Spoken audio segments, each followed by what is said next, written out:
Welcome everybody to another episode of Anime Lounge Short Flights. Today we're going to be covering episode 5 of Jujutsu Kaisen, and man, was this another good episode. Finally, can't wait to really talk about this. Lance, can you just kind of let us know what happened in this episode real fast? Yeah, so really the short and sweet of this episode is really just us finding out why Gato turned into a bad person.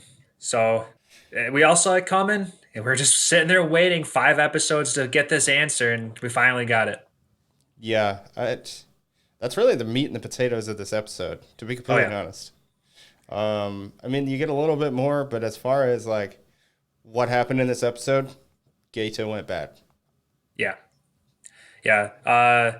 Before let's there is one thing that quickly came into my mind before I even forget it. Like bits and pieces that went into this episode.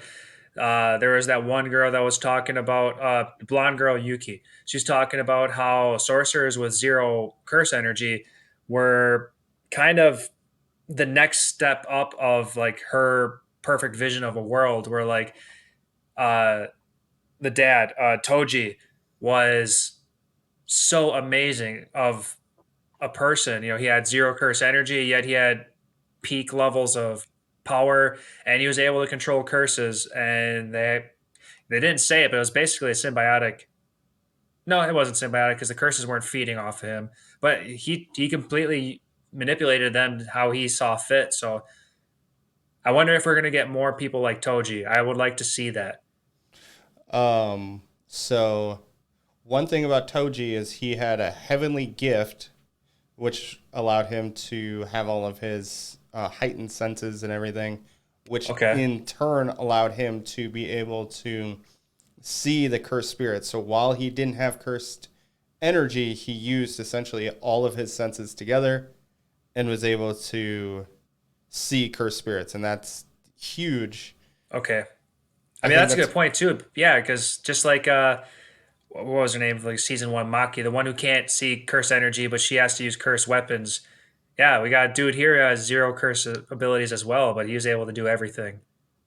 Okay. Yeah, but Yuki made a really good point. Basically, that is the ultimate, essentially ultimate being, where Right. you don't have cursed energy, but you can still see them, so you can still fight them. And the biggest takeaway from this episode is Gojo going bad, but Nope. what his goal is. His goal Gato. isn't to just or Gato going Gato, bad, not yes, Gojo. yeah, yeah, Gato, yeah. Sorry. Gato's goal wasn't to just kill everybody, it was to eliminate cursed spirits. And I feel like that's important. Yeah. But it's also kind of confusing at the same time because I think it was Yuki, the blonde girl, that was explaining the cursed spirits only exist because of cursed energy that is being expelled out of people who can use curse energy. That's what I kind of got out of it. No, so only humans give off the cursed energy that brings the cursed spirits.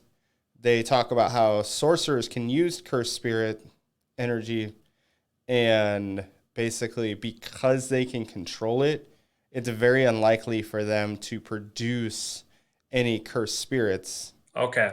She didn't say it was impossible. She just said it was very unlikely. Okay. That makes a little bit more sense. I didn't, for a quick second, I thought humans were kind of like doing nothing in the equation. So he was like, well, if they're not doing anything and they're making these kids feel like they're the bad guys, so I'm going to burn everyone else except these kids who can see them, kind of thing. To an extent, they're not doing anything because really all they're doing is they're bringing more cursed spirits. Right, right. So they're more of a hindrance to the world than being useful in Gato's eyes. Anyway, Right. Yeah, I mean, I see where he's coming from. Where I was thinking was they were just a net zero. They weren't making energy, they weren't taking energy kind of thing.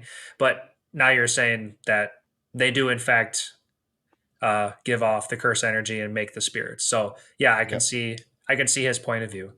yeah, and so basically, Yuki brings up the fact that unless you're going to give everybody the ability to become a jujutsu sorcerer, then you pretty much have to kill everybody, which in turn it brings up the Gato and Gojo conversation because Gato's like, well, you could kill everybody, so you can't tell me I can't. Right.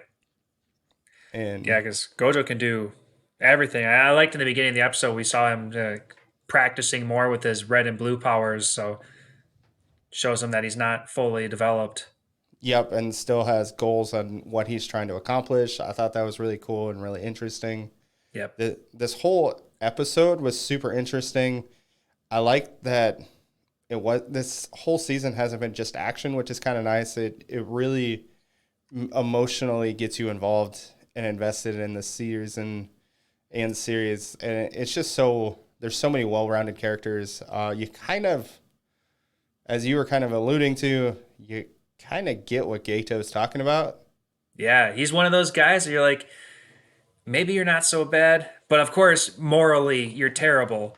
But I get, it's kind of like you understand what Thanos is thinking, but Yeah, the morality just doesn't work. yeah, his how he's going about it probably could be a better way to do it than Yeah, just saying I'm in charge. I'm going to kill everybody who doesn't bow down to me. And yeah, we're going to go with that. And it's just like, oh, no, probably not a good idea. right. So that's why he's our bad guy. Yeah. And it was, you, I did enjoy the fact that so it's the teacher, I'm drawing a blank on his name, who becomes the principal, Yep. basically was like, yeah, I probably shouldn't have sent you to capture Gato, no matter how strong you are, because you can't emotionally do anything you need to do against Gato. Right. Yeah, they're too close of friends. Gojo had the opportunity to take him out right there in public, but it's kind of hard to take down a friend. Yeah, best friend, like ultimate friend, probably die for each other kind of thing, and you need to kill him. That'd be really hard. Yeah. So I completely understand not being able to do that. Yep. Makes Uh, sense. so I know we do have a lull for I want to say we have a lull, or at least a week until the next episode. I think Yeah, that might be sounds a getting little familiar. Have to look into that a little once again. yes, but next season we got a glimpse, or excuse me, next episode we got a glimpse of the trio coming back. We saw Kid Fushiguro, which was really cool to see. Yeah, it was interesting. It's not the first time we've seen that though, so it's just we're getting it with all the context of that happened in the past. So now, kind of everything makes more sense, and we get to see everybody again. So I'm looking forward to that. I will say the next arc is going to be intense, going to be amazing, and probably the best arc of the series. Okay. Well, looking forward to that. That's for sure. It was really cool diving into the past of Gato and Gojo, but yeah, I kind of want to see some Utadori action again. That, yeah, without giving anything away, I absolutely cannot wait for the next season, or excuse me, I keep saying season, next arc. It's, oh man, I 100% looking forward to it. I'm super excited, and I absolutely cannot wait. It's going to be so good. Okay, awesome. Well, now I'm hyped. Good. Um, and that's all we got for this episode of Anime Lounge Short Flights. Make sure to check out the anime show on Facebook and Instagram. See all that awesome anime content that they have on there. Please subscribe to us. Keep up to date with all the stuff we've got going on. We've got a lot of videos we're producing, so please give us a comment, drop us a like, and yeah, have a good one, everyone. Later, guys.